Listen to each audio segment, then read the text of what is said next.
our national debt went from $64.8 million to $5.2 billion. So that's when our national debt really spiked up. But this was just a quick alternative to try to pay for something that we couldn't afford at the time.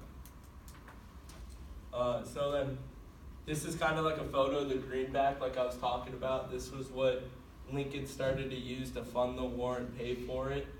And it was called a greenback due to the back being green with green ink.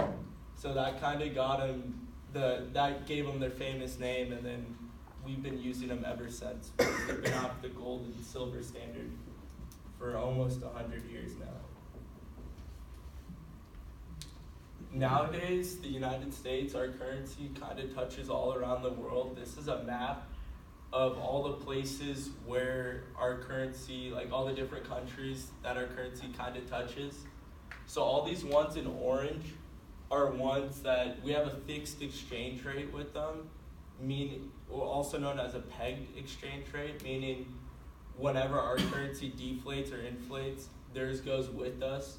And then you got some like China and then Argentina that are like kind of flexible, that kind of roughly follow how our currency acts and reacts to what we do, but not directly tied to us, which I thought was kind of interesting.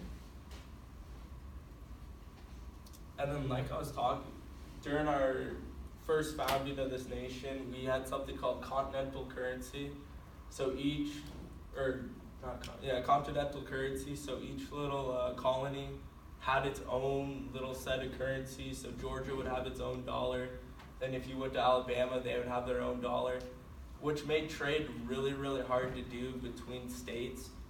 Because if you had to cross state lines to go get something, it's like going to a whole new country. You'd have to exchange notes to get something else. And if Alabama was printing a bunch of bills, that would cause inflation with their currency. So it caused all kinds of complications.